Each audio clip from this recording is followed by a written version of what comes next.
हम जो पढ़ रहे थे, अब हम उससे आगे बढ़ेंगे नेचुरल रिसोर्सेज की तरफ। ये नेचुरल रिसोर्सेज है क्या, इसमें हमें क्या क्या पढ़ना है, वो हम यहाँ देखेंगे। इसके भी आपके सिलेबस के मुताबिक इसके भी 2 ही मार्क्स है, तो इसको हम उसी हिसाब से पढ़ेंगे।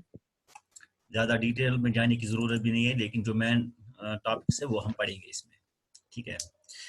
टॉपिक्स जो हमें पढ़ने हैं इसमें पहले हमें इसमें पढ़ने हैं बायोस्फीयर एंड कंपोनेंट्स हमें पढ़ने हैं, एग्जॉस्टेबल एंड इनएग्जॉस्टेबल रिसोर्सेज हमें पढ़ने हैं, एयर एंड एयर पोल्यूशन पढ़ना है, ओजोन पढ़ना है, ओजोन की डिप्लीशन पढ़ना है, वाटर पढ़ना है, वाटर पोल्यूशन पढ़ना है, यूट्रोफिकेशन एंड बायोलॉजिकल मैग्निफिकेशन पढ़ना है, और water harvesting and advantage, soil and soil erosion, biochemical cycles, nitrogen cycle, oxygen cycle, carbon cycle, water cycle, और इसके कुछ क्वेश्चंस। सो ये सब चीजें हमें इसमें पढ़नी है। So without wasting time let us move towards our topic. पहली बात, ये एनवायरनमेंट है क्या, ये रिलेटेड जो है आज का टॉपिक जो हमारा है ये रिलेटेड है एनवायरनमेंट के साथ। देखो, हम चाय पीते हैं, हमारे पास प्याला होता है, चाय प्याले के अंदर होती है, उस चाय का एनवायरनमेंट अगर हम कहेंगे क्या है तो उसका एनवायरनमेंट प्याला है। ऐसे ही हम किसी भी जगह पर है, हमारे आसपास जो भी चीज है वो हमारा एनवायरनमेंट है। Anything which surrounds us, either it is living और नॉन लिविंग, ये एनवायरनमेंट है।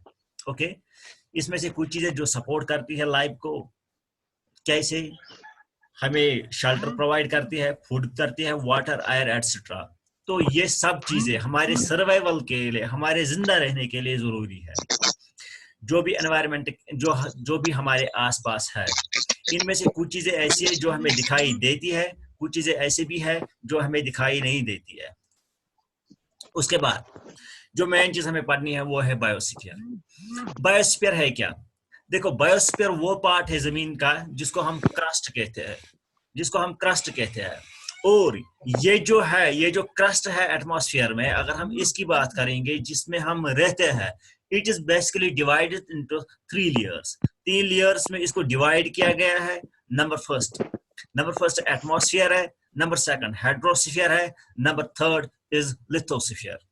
ठीक है, ये 3 कंपोनेंट्स में इसको डिवाइड किया गया है। एक है एटमॉस्फेयर, हाइड्रोस्फीयर एंड लिथोस्फीयर। सो इनको हम डिटेल पढ़ेंगे आगे कौन क्या है। सो फर्स्ट ऑफ ऑल, जो हमारे पास बायोस्फीयर है इसको 2 हिस्सों में तकसीम किया गया है। एक है बायोटिक, दूसरा है एबायोटिक। बायोटिक क्या है, एबायोटिक क्या है? क्या कोई मुझे बता सकता है? क्योंकि 7th में भी आपने पढ़ा होगा बायोटिक क्या है और एबायोटिक क्या है। अनीमान?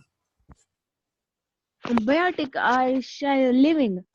Yes sir And abiotic means हाँ बेटा बोलो। सर शायद बायोटिक वो फैक्टर्स होते हैं जो लैंड पे सर्व करते हैं। बायोटिक वो है, it doesn't mean land or something, you just remember that biotic is everything that is living।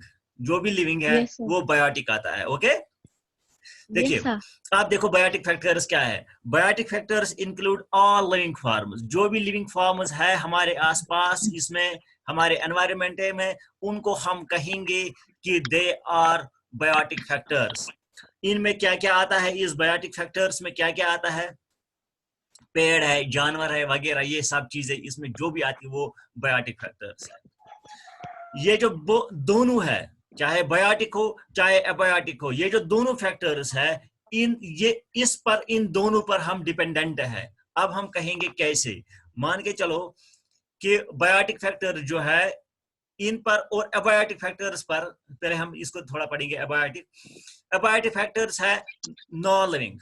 जो भी नॉन लिविंग है वो सब जो हमारे आसपास है वो सब चीजें। अब मैं कह रहा था कि ये दोनों चीजें, दोनों पर जो है हम डिपेंडेंट है। देखो, अगर हम लिविंग की बात करेंगे, लिविंग में क्या क्या आता है? प्लांट्स आते हैं या बाकी जानवर सब आते हैं, इन पर भी हम डिपेंड है।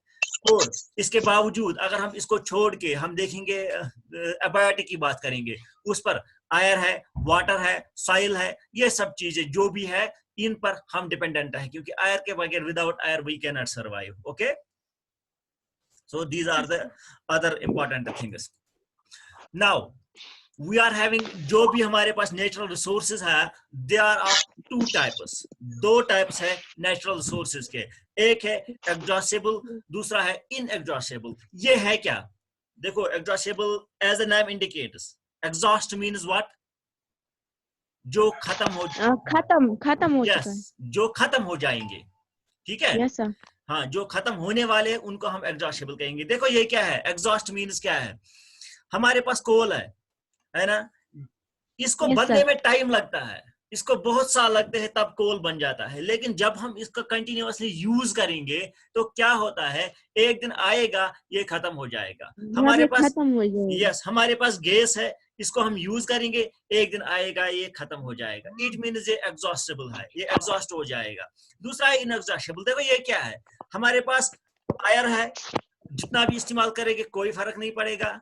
ऐसे ही वाटर है, ये चीजें या सनलाइट है, ये कभी खत्म न होने वाली चीजें हैं, इसलिए इनको इनएग्जॉस्टेबल थिंग्स कहते हैं। ये नेचुरल रिसोर्सेज है। Okay okay sir. नाउ यहाँ पर आप देख सकते हो ये एग्जॉस्टेबल क्या है, resources that are available in limited quantity, जो कि लिमिटेड क्वांटिटी में अवेलेबल है। जैसे कि आप देख भी रहे होंगे, आपको पता भी है, फॉसिल फ्यूल्स या बाकी सब चीजें जो है जो खत्म हो जाएंगे। होप कि आपको ये सब समझ आ गया होगा। Yes, sir. Yes Now we will move towards our main topic, that is air. पहला जो हमें पढ़ना है वो एयर के बारे में हमें पढ़ना है। देखो एयर क्या है, एयर एक गैसियस एनवेलोप है, यानी कि गैसों से हमारे आसपास घिरा हुआ एक लेयर है, उसको हम एयर कहेंगे, ठीक है। Yes sir. जो हम एटमॉस्फेयर की बात कर रहे हैं, हम पढ़ रहे हैं एटमॉस्फेयर, मेन चीज हम अभी पढ़ रहे हैं क्या, एटमॉस्फेयर। एटमॉस्फेयर में हम पढ़ रहे हैं अभी एयर, ठीक है। ये एटमॉस्फेयर का ही एक हिस्सा है एयर, ठीक। सो ये एयर है क्या, देखो अगर हम देखेंगे एटमॉस्फेयर को डिवाइड किया गया है 5 लेयर्स में। पहला है troposphere, stratosphere, mesosphere, thermosphere and exosphere. Okay, ये 5 लेयर्स है इसके, जिनमें इसको डिवाइड किया गया है। जो इसका पहला लेयर है, पहला लेयर हम किसको कहेंगे, अगर जमीन की तरफ हम देखेंगे हमारे ऊपर पहला कौन सा लेयर आता है, ट्रोपोस्फीयर पहले आता है। ओके, यस, उसको हम कहेंगे ट्रोपोस्फीयर। जो सबसे हमसे दूर है, मींस वो लास्ट में आएगा, वो है एक्सोस्फीयर। अगर हम बात भी करेंगे, जो हमारा जो मेन चीज है ओजोन, वो किस में प्रेजेंट होता है इन लेयर्स में से, एनीवन नोस? क्या सर? ओजोन जो है, ओजोन लेयर जो है, वो किस वाले लेयर में प्रेजेंट होता है? सर वो नहीं, ट्रोपोस्फीयर में नहीं, ट्रोपोस्फीयर में नहीं होता है, वो स्ट्रेटोस्फीयर में होता है। मेसोस्फीयर में नहीं, स्ट्रेटोस्फीयर में वो प्रेजेंट होता है। Okay, okay sir. जो ओजोन लेयर है वो स्ट्रेटोस्फीयर में प्रेजेंट होता है। ये क्यों मैंने बोला, ये इसकी जरूरत हमें आगे पड़ेगी। और जो थर्मोस्फीयर है ये बहुत ही गर्म होता है, ये बहुत ही गर्म होता है। जो एक्सोस्फीयर है, ये इसमें क्या होता है, जो हमारे सैटेलाइट्स वगैरह होते हैं ना, वो उस एक्सोस्फीयर में ही मूव करते हैं। क्यों वो एक्सोस्फीयर में चलते हैं, किसी को पता है? सर वो लास्ट जो है ना लेयर, मतलब ठंडे होते हैं। लास्ट है तो क्यों नहीं, वहां भी गर्मी है। अगर एक्सोस्फीयर में वो है तो क्यों है वहां, कोई तो वजह होगी ना। क्योंकि बिकॉज जब हम थर्मोस्फीयर से आगे निकलते हैं वहां ग्रेविटी खत्म हो जाती है, तो सैटेलाइट को चलने के लिए ग्रेविटी, अगर उसको वहां पर ग्रेविटी होगी तो वो उसको नीचे खींचेगी, क्योंकि वो फिर सर वहां पे कुछ पे ग्रेविटी नहीं होती है, वहां पर ग्रेविटी नहीं होती है। इसकी वजह से वो सैटेलाइट वहां घूमता रहता है, क्योंकि उसके बाद जब सैटेलाइट उस लेयर में पहुंच जाता है ना एक्सोस्फीयर में, तो उसको फ्यूल की जरूरत नहीं पड़ती है, वो फिर सालों घूम सकता है वही, क्योंकि वहां पर ग्रेविटी नहीं है। अगर ग्रेविटी होती तो जमीन उसको अपनी तरफ खींच लेती, वहां पर जब है ही नहीं तो इसीलिए उसी में वो मूव करते हैं। Understood? Yes sir. Okay, now another thing,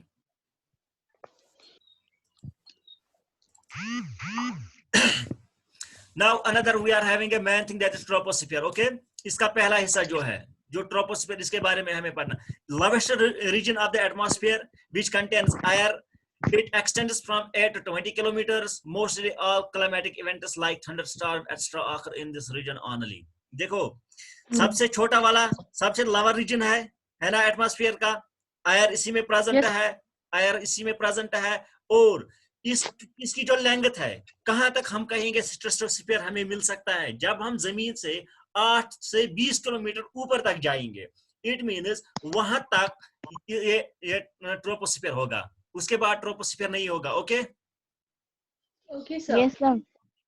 ना उसके बाद मोस्टली जो भी क्लाइमेटिक इवेंट्स है, क्लाइमेटिक इवेंट्स होते हैं थंडर स्टॉर्म, रेन एटसेट्रा, ये सब चीजें किस में होती है, ये इसी वाले लेयर में होते हैं। किस वाले लेयर में? ट्रोपोस्फीयर में। ट्रोपोस्फीयर। ये पूछूंगा आगे, ये चीजें याद रखो क्योंकि ये कोई नहीं फिर बताएगा आगे। ओके क्लास में भी ये फिर रिपीट नहीं होगा, ये टॉपिक फिर रिपीट नहीं होंगे, सो रिमेंबर देम। ओके तो जो भी चीजें होंगी किस में होंगी, इसी में, रेन, थंडर स्टॉर्म एक्स्ट्रा सब किस में होगा? ट्रोपोस्फीयर में, क्योंकि ये इसका रीजन है एक। उसके बाद यहाँ पर एयर जो है, एयर हमने कहा इसी में प्रेजेंट होता है, किसमें? ट्रोपोस्फीयर में। हाँ तो एयर जो है वो बना, वहां पर कौन कौन सी चीजें हमें मिल सकती है? नाइट्रोजन सबसे ज्यादा अमाउंट में मिल सकता है जो 78% है। ओके ऑक्सीजन 21% है, कार्बन डाइऑक्साइड 0.03% है। ओके वाटर वेपर है, ये थोड़ा था, सस्पेंडेड डस्ट पार्टिकल्स है, गैसेस लाइक मीथेन एटसेट्रा, ये भी वहां पर पाई गई है कुछ जगहों पर। Okay yes sir. नाउ अब इंपॉर्टेंस क्या है इस एटमॉस्फेयर की, जो हम एटमॉस्फेयर पढ़ रहे हैं इसकी इंपॉर्टेंस क्या है? देखो ये क्या करता है, ये मदद करता है क्लाइमेटिक कंट्रोल में, ये मदद करता है क्लाइमेटिक कंट्रोल में।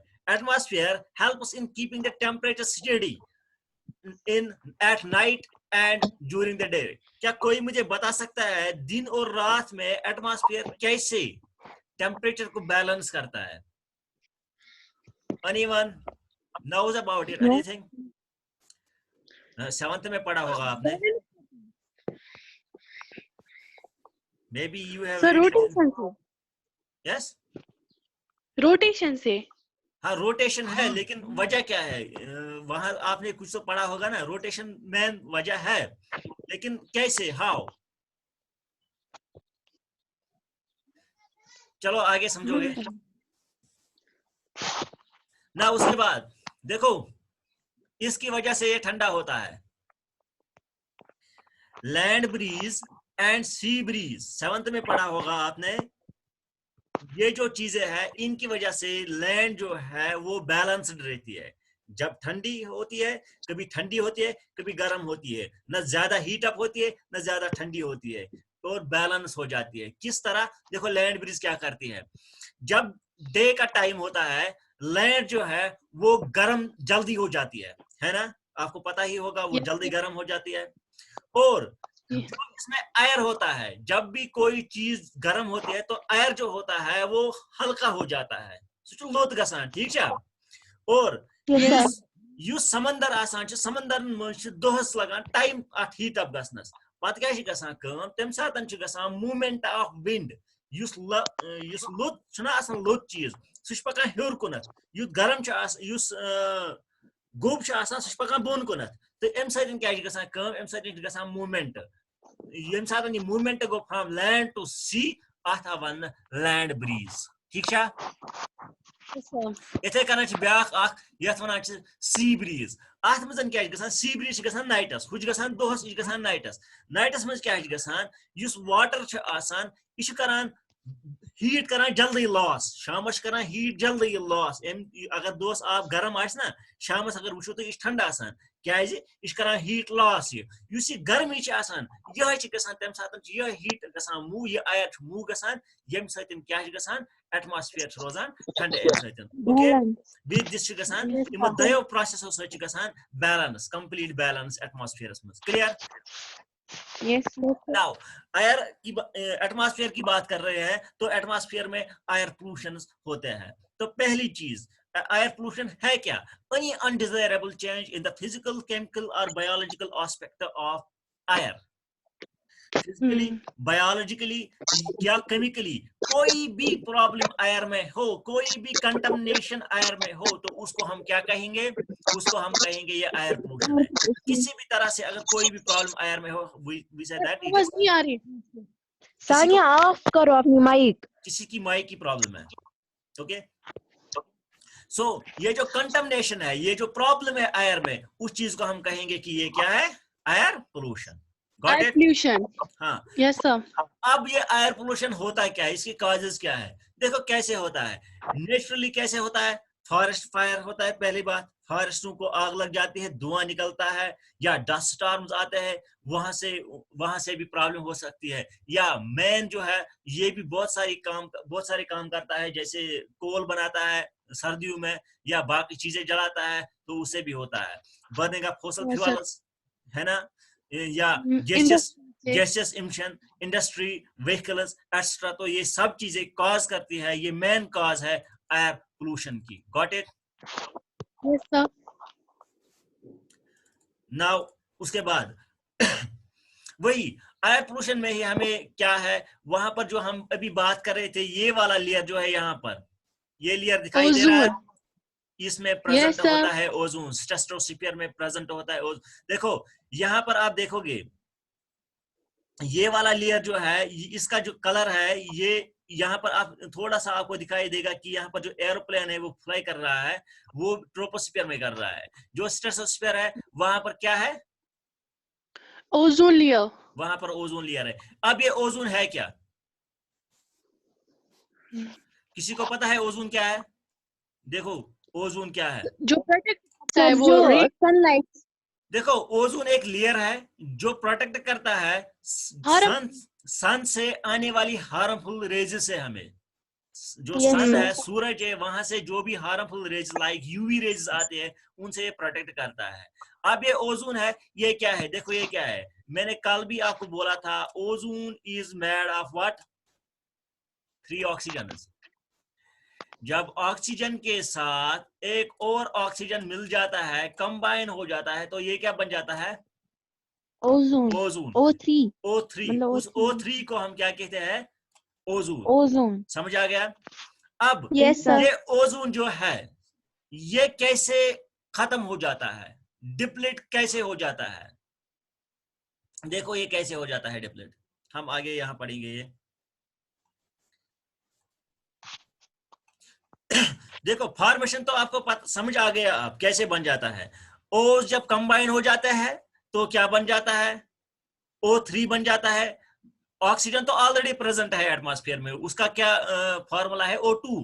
फिर जब एक और O ऐड हो गया उसके साथ, तो वो क्या बन गया, O3। तो उसकी वजह से हमें, तो उसकी वजह से मिल गया ओजोन। अब ये जो ओजोन है, ये हमें प्रोटेक्ट करता है अल्ट्रावायलेट रेज जो है, जो सूरज से आती है अल्ट्रावायलेट रेजेस, उनसे ये हमें प्रोटेक्ट करता है। ठीक, वो उनको जमीन की तरफ आने नहीं देता है। अब आपको यहाँ पर दिखाई दे रहे होंगे कहीं पर ये होल्स है, जो यस सर। जो ये स्ट्रेटोस्फीयर है उसमें होल्स हो गए हैं, जो ओजोन लेयर है उसमें छेद हो गए हैं। ये छेद कैसे होते हैं, ये है क्या, ये छेद इसमें है क्या, देखो ये क्या है। देखो हमारे पास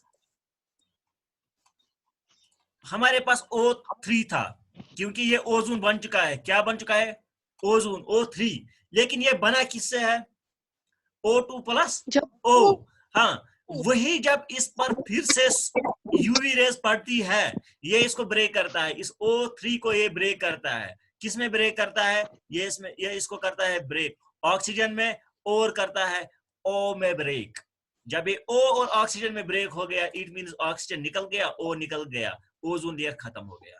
okay, got it? Yes sir. इससे ये लेयर खत्म हो जाती है। ओके, अब ये ओजोन, ये जो ओजोन है, इसके खत्म होने से क्या प्रॉब्लम्स हो सकती है। देखो पहली बात क्या हो सकती है, टेम्परेचर जो है वो राइज हो जाएगा। ओके, टेम्परेचर राइज ग्लोबल हो वार्मिंग। जाएगा तो ग्लोबल वार्मिंग हो जाएगी। ग्लोबल वार्मिंग क्या है, टेम्परेचर मतलब हीटिंग ऑफ हाई अर्थ, जब होता है। Heating of earth. Global yes warming is sir. Heating of earth. अभी हम पढ़ रहे थे कि अर्थ बैलेंस होती है, इसका टेम्परेचर बैलेंस होता है। तो जब ये ग्लोबल वार्मिंग होती है तो इम्बैलेंस हो जाता है। ओके, और यस जो ये सर। अल्ट्रावायलेट रेज है, अगर ये स्किन के साथ कांटेक्ट करे तो स्किन कैंसर्स पैदा हो जाते हैं। ओके, आई यस डिसऑर्डर्स सर। पैदा हो जाते हैं। ओके, ये चीजें सब इसकी वजह से हो जाती है। ओजोन डिप्लीशन के बारे में हमने पढ़ा कि कैसे हो जाता है, क्या हो जाता है. Okay, thinning of ozone layer is by pollution. Okay, या अल्ट्रावायलेट रेज की वजह से भी होता है, या पोल्यूशन अगर जमीन पर भी होंगे वहां से भी कोई हार्मफुल केमिकल्स लाइक क्लोरोफ्लोरोकार्बन जो होते हैं ना, वो ये हमारे फ्रीजर्स में प्रेजेंट होते हैं. Yes, sir. हाँ, वहां sir. से जब ये रिलीज हो जाएंगे या एयर कंडीशनर से रिलीज होते हैं तो ये भी प्रॉब्लम करते हैं, होल करते हैं दिस स्ट्रेटोस्फीयर में. Okay, yes sir. उसके बाद सर अनदर जो होल यस कर सकते हैं फिर ठीक, प्रिवेंट कर सकते हैं. हाँ, देखो होल जो कैसे उसमें ठीक हो. जो सबसे दुनिया का सबसे बड़ा होल जो प्रेजेंट था ना, वो एंटार्क्टिका में प्रेजेंट था. कहाँ? एंटार्क्टिका. हाँ, वहां पर वो प्रेजेंट था. रिसेंटली कुछ ही दिन पहले सर्वे हुई कि वो अब पूरा हो रहा है. क्यों हो रहा है पूरा? क्योंकि आप देख रहे हो पिछले कुछ महीनों से जो इंडस्ट्रीज है बंद है, व्हीकल्स बंद है, मींस एयर पोल्यूशन नहीं है. अगर पोल्यूशन खत्म हो जाएगा तो ये होल्स बंद हो सकते हैं. ओके, वो थोड़ा अब बढ़ ओके. रहा है क्यों पोल्यूशन बंद हो चुका है. ओके, ये Yes, sir. कोरोना वायरस का जो प्लस पॉइंट है वो ये है क्योंकि पोल्यूशन डिक्रीज हो रहा है. Okay, now Yes, we have sir. we have another one, and that is water pollution. air pollution हम पढ़ रहे थे, अब एक और चीज है वो है water pollution. देखो water pollution क्या है. वाटर बॉडीज में कोई भी कंटामिनेशन अगर हो, कोई भी कंटामिनेशन फिजिकल हो, केमिकल हो या बायोलॉजिकल हो, उस चीज को हम क्या कहेंगे? Water pollution. वाटर में किसी भी किस्म की चेंज, इम्प्योरिटी वाटर में हो, इम्प्योर वाटर हो, उस चीज को हम कहेंगे ये क्या है? Water pollution. Pollution. Okay, now आप देख रहे होंगे वाटर जो है सब जगह दस्तयाब नहीं है, प्योर फॉर्म में सब जगह अवेलेबल नहीं है. तो ये अवेलेबल होने के लिए कुछ सीजन्स में होता है, कुछ सीजन में नहीं होता है. क्या किया गया? रेन वाटर जो है उसको हार्वेस्ट किया गया, यानी कि इसको जमा किया गया. उस चीज को कहते हैं वाटर हार्वेस्टिंग. जब पानी को जमा किया जाए उस चीज को कहते हैं water harvesting. Okay, Harvesting. Yes, sir. Now इसके फायदे क्या है? फायदे तो आपको पता ही होंगे. वाटर हार्वेस्टिंग के फायदे क्या हो? जब वाटर की अवेलेबिलिटी नहीं होगी तब हम इस पानी को इस्तेमाल कर सकते हैं.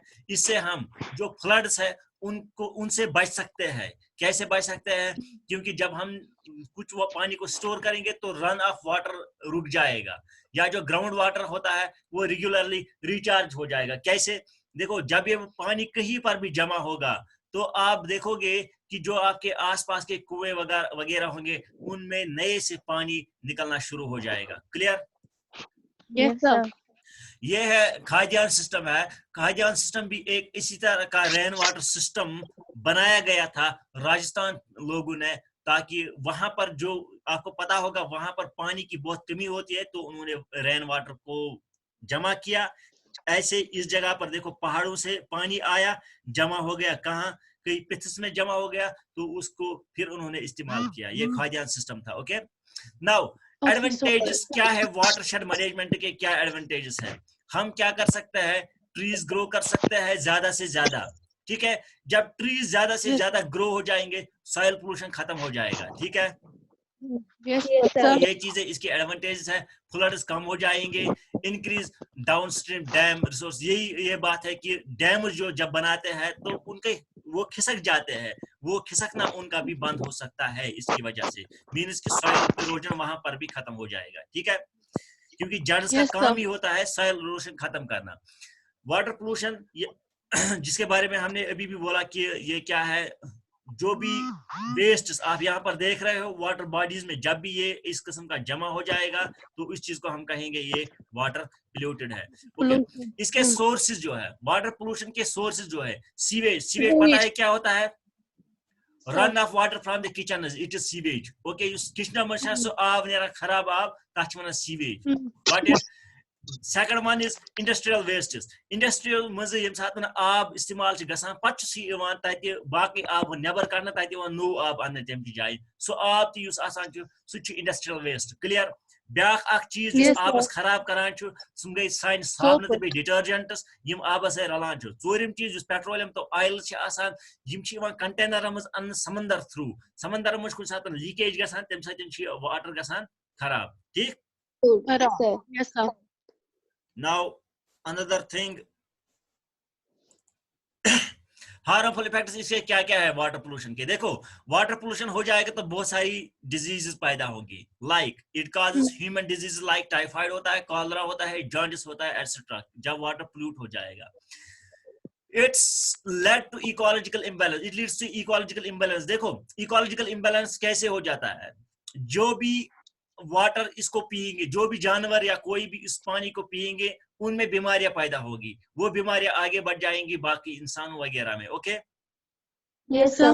causes water blooms leading to the eutrophication. देखो ये पॉइंट याद रखना यहाँ पर, वाटर ब्लूम्स जो है, water blooms leading to eutrophication. Eutrophication मतलब क्या है वो हम आगे पढ़ेंगे। यहाँ पर ये रखो यार, समंदर, वाटर ब्लूम्स बन जाते हैं। ब्लूम्स मतलब क्या होता है?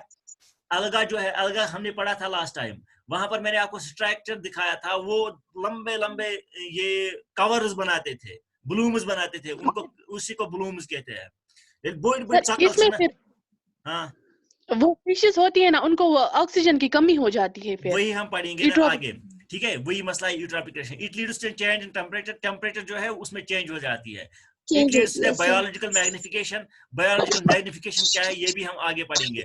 It causes decomposition of organic matter, जो ऑर्गेनिक मैटर है उस वो डिकम्पोज हो जाता है। नाउ यूट्रॉफिकेशन क्या है? देखो यूट्रॉफिकेशन क्या है, जब भी देखो यहाँ आप देख रहे होगे, इमेज में आप देख रहे हो, ये जो है ये अलगा है, इसके ऊपर क्या है? एल्गी है। एल्गी को जिंदा रहने के लिए ऑक्सीजन चाहिए, क्योंकि ये प्लांट्स है, प्लांट्स को ऑक्सीजन भी चाहिए, ठीक है? ये अपने लिए ऑक्सीजन कहाँ से लाते हैं? ये इस पानी से निकालते हैं ऑक्सीजन। जब इन्होंने पानी से ऑक्सीजन निकाला तो पानी में ऑक्सीजन की कमी हो गई, ठीक? जो बाकी ऑर्गेनिजम्स पानी थे उनको ऑक्सीजन अब नहीं मिलेगा। जब उनको ऑक्सीजन नहीं मिलेगा, यानी कि ऑक्सीजन डेफिशिएंसी है वहां पर इस पानी में, तो वहां पर क्या होगा? एक्वेटिक लाइफ डिसअपियर हो जाएगी। This is called eutrophication. उसी प्रोसेस, उसी चीज को यूट्रॉफिकेशन कहते हैं। जब मेन जो ऑक्सीजन पानी में था वो खत्म हो जाएगा, ठीक है? Got it? Yes sir. This is eutrophication. Now biological magnification क्या है? देखो, जब इंक्रीज हो जाती है कंसंट्रेशन कुछ हार्मफुल केमिकल्स की ट्रॉपिकल लेवल में। ट्रॉपिकल लेवल है क्या? पहले आप समझो ट्रॉपिकल लेवल क्या है। देखो यहाँ पर घास है, प्लांट्स है यहाँ पर, है ना? प्लांट्स को कोई खाता है, गुपन तीर वगैरह खेवान, तीरन कुम खेवान इंसान छना खेवान। वो बायोलॉजिकल मैग्निफिकेशन क्या गई? अगर यमिस प्लांट्स मजन कहां कुछ किस्म का प्रॉब्लम कहां केमिकल ओस एम खेमुत, केम मज एम आब मज ओस एमिस मज कहां केमिकल चामुत, यम सातन ये केमिकल दयमिस मज वातान छना एमिक असर छ डबल गसान, ठीक छा? यम सातन एमिस कहां खेना तमिस मज एमिक असर डबल गसान, यानी कि ये पेठन छ यतानत गसान ये त्यूता असर एमिक ज्यादा, ये बना वारिया खतरनाक। आ चीजस आ वन बायोलॉजिकल मैग्निफिकेशन। क्लियर? समझ आ गया? हाँ, जो ये एक फूड चेन है। फूड चेन में जब भी पहली लेवल से नेक्स्ट लेवल तक, ट्रॉपिकल लेवल उसी को कहते हैं, जब भी पहली ट्रॉपिकल लेवल से दूसरी ट्रॉपिकल लेवल, फिर तीसरी ट्रॉपिकल लेवल, फिर कंटिन्यू, जब नेक्स्ट ट्रॉपिकल लेवल तक ये पहुंच जाता है, ये केमिकल तब तक ज्यादा हार्मफुल बन जाता है। उस चीज को हम कहते हैं biological magnification. Clear? Yes, sir. Now आगे बढ़ते हैं। We are having few minutes left. It is surprising to note that the each step, the concentration of a harmful substance does not decrease. देखो, हाँ, यही बात जो मैं आपको समझा रहा था कि ये इंक्रीज हो जाएगा। यहाँ पर इस पिक्चर में अगर आप देखोगे, घास में अगर कम था केमिकल, लाइन में ये बहुत ज्यादा होगा, लाइन को ये ज्यादा असर करेगा। Okay, now another thing that is soil pollution. देखो ये सॉइल पोल्यूशन है क्या? अब सॉइल पोल्यूशन क्या है? ये एक वो मतलब पोल्यूशन, इस किस्म का पोल्यूशन है जिसमें जो सॉइल है वो डैमेज हो जाती है। सॉइल में क्या डैमेज हो जाते हैं? इसकी फर्टिलिटी जो है वो खत्म हो जाती है, फिर सॉइल इरोजन हो जाता है। ये है सॉइल पोल्यूशन। वो कैसे खत्म हो जाता है? इसके साथ प्लास्टिक मिल जाता है, पॉलीथीन्स मिल जाता है, या बाकी industrial influences, chemicals, waste etcetera, ये सब चीजें जब इसके साथ मिल जाती है तो उस चीज को हम कहेंगे ये वाटर, ये सॉइल पोल्यूशन है। ओके, देखो पहले सॉइल फॉर्मेशन ऑफ सॉइल कैसे बनता है? How is soil formed? देखो कैसे बनता है सॉइल। अगर हमारे पास कोई चट्टान है,